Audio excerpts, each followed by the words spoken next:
Welcome to the Own Your Best Life podcast. I'm May Emson, your host, leadership and mindset coach. Here, we talk all things spiritual, mindset, business, leadership, and wellness for the modern seeker who wants to align their life with purpose and inspiration. We'll cover career changes, stress management, meditation, energy, intuition, and more. Each episode holds spiritual and practical tools to help you live a life of your wildest dreams without getting burnt out along the way.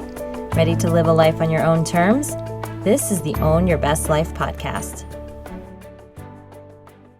Welcome, friends, to episode number 145 of the Own Your Best Life podcast. One of the core skills you will need to learn as a leader in your life, whether it's personally or professionally, is planning. If it's something that you used to do and stopped, you're likely feeling the effects, a sense of not really knowing what's in store for you this year, especially if you are making a transition in your career or you're considering one. So today's podcast on planning your year will help you get the vision you need to feel confident that this coming year will be the best year yet.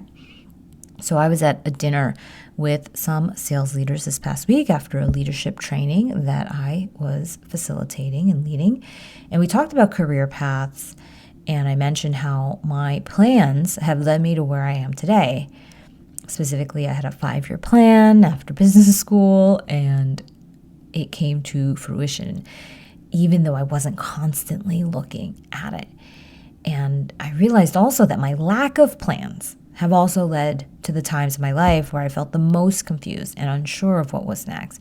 And oftentimes we are asked to create a plan at work for our yearly goals, our yearly plans, and we create something that we're really excited about or something that we really believe in. And there's a sense of confidence afterwards when you have that plan. People know what you're going after and why, and so do you. Yet most of us don't do this if we're not asked to, which means that if you happen to be in a less structured role where you're not being asked to define the strategy of the organization or of how you'll see growth in the coming year, you often don't have this kind of plan in place. Or you have planned it very loosely, but you don't actually feel the confidence that comes from a well thought out plan because you're unsure of what's going to happen for you this year. Or maybe there's even a sense of uncertainty around some big decisions or really important areas of your life or your work that could affect it. Another reason you might not be doing this is because you have so much going on in your life and in your day-to-day work that you feel you don't have enough time to do the more strategic work. And if any of that resonates, you're in the right place. You don't have to just keep going like this for the rest of your life or the next decade. You can come back to this planning process, even if you resonate with any of those reasons that I've mentioned. It is the work of a lifetime that you get to do. I know I'm making planning sound so sexy. It really is. And you will recommit today to doing this no matter what is going on in your life. So my question to you is this: do you love planning? Because I love planning. It has always been something that has been a part of my life since I was young. I was one of those people who wanted to create an Excel for a personal trip. I would create color-coded timelines, and I actually enjoyed the process of seeing it all come together, especially towards something that I desired. Yet I remember there were also times where I resisted the work. I love planning, but I didn't want to plan. I felt disengaged. I felt overwhelmed. And a plan just felt like it added more work. It just showed me everything that needed to be done and how monstrous it was. So if you're feeling that way too, just know that that is also normal. You can love a good plan. You can feel that you are an innately organized person, but you can also be resisting planning as well. And this is normal. And I'll share with you what's going on and the key unlock that you'll need to address it. So this is it. Specificity. The one thing that will help you plan is specificity in your goals. Most of the time, the areas where we feel stuck are the same places where we lack specificity. That lack of detail may be because we're new to a role and we don't know what we don't know.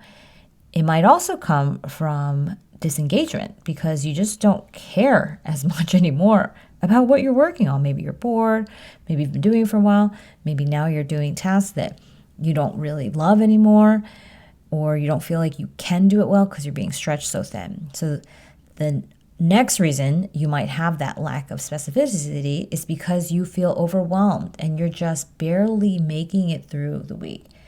And as a leader in your work or at home, you are tasked with creating the plan and creating the goals. Sometimes the goals are given to you, but often the goals are rather loose and outcome-based. Grow this much. Have a happy life. Be financially independent. Be present. Raise your kids in a loving way. Right? All of these things feel sometimes very nebulous, and you have to create both the outcome goal and the process goal. Then you have to create different kinds of plans and goals depending on whether it's an outcome goal or a process goal. You have to think deeply about what really matters when you set your goal. And you have to be able to say that this is aligned with your priorities. It's relevant, it's attainable, it's trackable. You actually know that it has happened. And it's motivating to you. And all of this can feel like it's too much, especially if you're overwhelmed already by the demands of life or you've stopped caring about your work. Yet, you know that no matter where you are on the spectrum of overwhelm or engagement, planning is still the most important thing you will do. Oftentimes, clients of mine are just so great at executing that they don't even have as much time as they desire to create the plan. They are in the mode of getting it all done that they forget that they need to constantly be scripting out what they want in the next year or the next 5 years from now, right? It is the last thing you will want to do, no matter how successful you are, but it is literally the first thing you need to do. And we often resist it because of this fallacy. It takes too much time. So I want to give you an analogy. If you were rescuing someone out of a burning building, you still need a plan, even if you act with a sense of urgency. Your plan doesn't need to take you hours. Hopefully it doesn't, right? It may be the work of seconds, but the thought that occurs before the action is still critical. What is the priority? Where do you need help? What are the risks? How will you get there? If you're ever an athlete, another example, you know that you're constantly making decisions about what to focus on, the next move you need to make. There's a strategy to your training plan, to the match, the game, the practice, the meet. And whether or not you want to plan or have the time to plan is irrelevant. It's that we must direct our mind, we must direct our intentions towards something that will help us make the millions of decisions that come to us over the course of a day. We don't get to our ideal by accident. We get there by design. I've had some happy accidents occur, don't get me wrong, but I'd rather get there by design. I'd rather let the unexpected overflow of these amazing moments be a byproduct of intentional living. And it is without a doubt much more reliable to do this than to hope that life just hands you the partner you want and vast amounts of time and resources to accomplish the things you want most. As a leader, you need to learn how to manage with the scarce resources and not create, however, from a place of scarcity.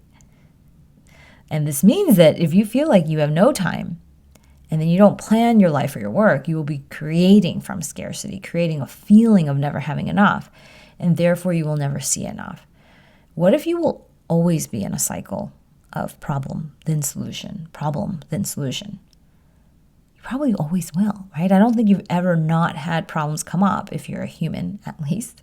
So if you'll always have some kind of problems that exist and things that need your time, you'll have to cultivate that skill of planning and that skill of problem solving, even when you feel panicked, even when you feel anxious.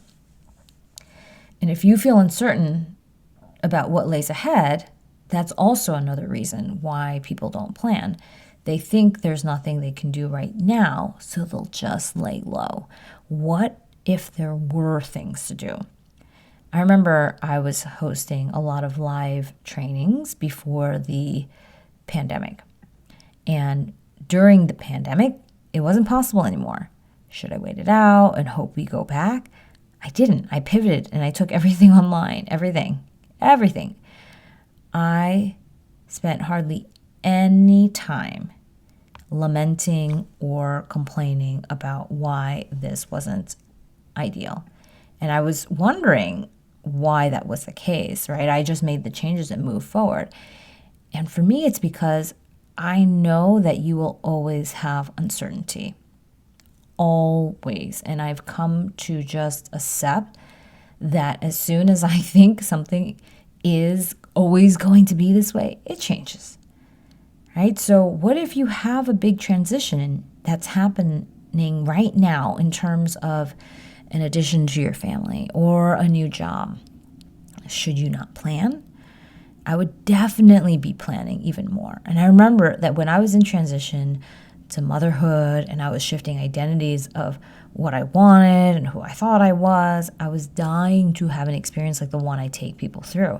I wanted a process where I could clearly articulate my thoughts and my deepest desires. I was feeling this sense of almost being controlled by my outer world. Like I was just on this treadmill and it was set at a certain pace and I just couldn't get off. And if I did, I would fall or I would fumble, right? I'd hurt myself.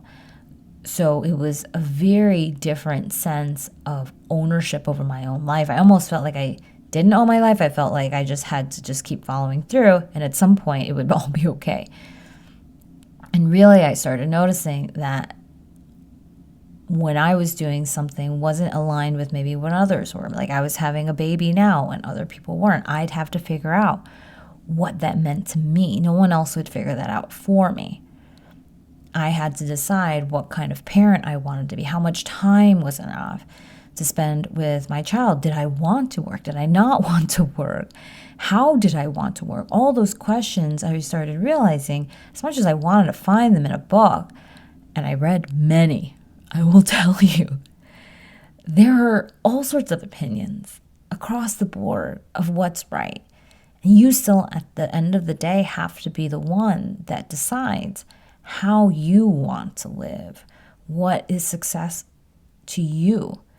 And when you start taking divergent paths, it feels a little scary because you don't have those kind of status markers that armor you up, that leave you feeling almost a sense of safety, right, from people around you. So that, I remember very clearly, I was on a plane ride just staring out the window, just thinking, I wish I could be in a place where I could really process and think through my transition. I really didn't even know what I didn't know. Didn't even know what I really wanted. If you ever had that feeling, I think you'll resonate, which is this idea of you just kind of know it's not right, but you don't even know how to articulate it. And it was this desire to just voice the uncertainty and not just have it linger there forever as a question, but actually process the emotion, the questions I had, the resulting changes that would come from working through all of this change and this transition in a healthy way. And when you plan your year, you're not taking out uncertainty, you're not eliminating it, but you do cultivate more certainty. You learn more about yourself. You know how you want to spend your time, you know how you want to spend your resources. And I made the biggest investments into myself when I was in transition. I made the biggest investments into my work when I had big goals. I made choices that felt bold when I knew what it was that I desired, and the ROI was there because I created it. So I wanted something more than the fear of failure or the fear of uncertainty, and that comes with having a plan. Even if the plan didn't work out exactly like I expected, it was closer than I could have imagined. And this cultivates your sense of intuition. It cultivates your sense of trust. It cultivates your sense of decision making. I think this idea of planning your year is very appealing for so many reasons because everyone desires that roadmap.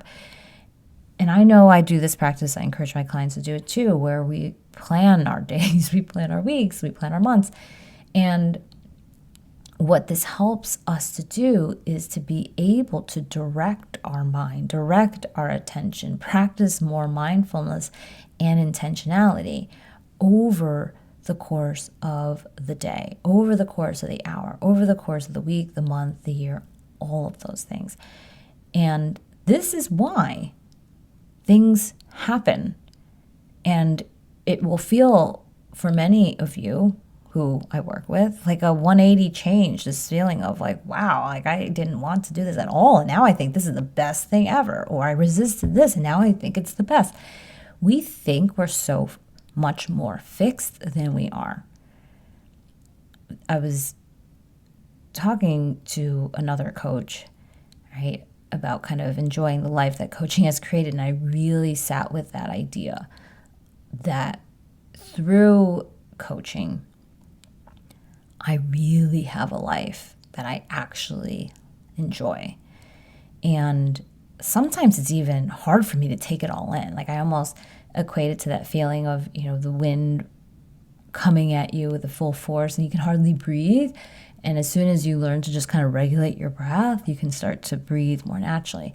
And I feel like that's the feeling of receiving, of being on the end of realizing that the fruits of your labor are there, that the seeds that you've been planting are blooming, and that you have shaped so much of your life to be something that you actually desire or that is meaningful to you. Like it's almost hard because our brain is so wired to think about what we don't have, and we're so goal driven that we love kind of planning for the next thing. But in the practice of planning the year, I reflected on really accepting that the levels of happiness, of love, of wealth, of connection, of feeling like I'm actually doing what I'm supposed to be doing with my time and what I'm put on this planet for, like that feeling, right? Oh, and even just of openness, of like opening up to mystery. Like there's so much of that in my life now too. Created by coaching, created by intentionally directing my thoughts, created by deciding. So I was open, right? And then when you have that, unseen forces will come up when you are truly in that energy of change, when you know that your year is important because your life is important. Something dramatically changes in the way you approach your intentions. And intentional living is actually cultivated every single time you ask yourself, what would I want my year to be like? Personally, professionally. I have a really fun way that I do it with my clients. And I have so many ideas of always how to plan the year because to me, there's so much possibility. And this is literally like, I'm going to go order off the menu what I want from the universe and then just see what happens and start to create it. And it is mind-blowing when you are able to realize that that is just a normal thing. And now it isn't mind-blowing. It's just my life. I do the work that I feel I was actually put here to do. It seems very natural. I have a desire to do it even better, to continue to improve, to work on it, to love it even more. And because it just feels like normal, it almost doesn't feel as special. And because it doesn't feel special, that's what's special to me, is that it's now normal, right? And so this ability to expand our mind is like nothing else, to increase what normal means to us and to really open up our imagination, right? Your imagination starts to blossom. You feel more creative. You begin to think it's possible. This is the recipe for cultivating a life that you love, where you spend time on what's most important to you. So I encourage you, if you're feeling like, I don't think I can do this whole planning of my year, never give up on the idea that you actually get to live a well-lived and a meaningful life. What if this was the only thing between you and everything you wanted, It's simpler to do than you think it is, and it can change the moment you decide it will change. And our next round of Spiritual Achiever coaching begins on the 1st of February. So join now, and you'll be able to access our first session where we will be planning the year, cultivating certainty, using our energy and creating more of it so that we achieve your biggest goals across spirituality, achievement, energy, and harmony, your relationships.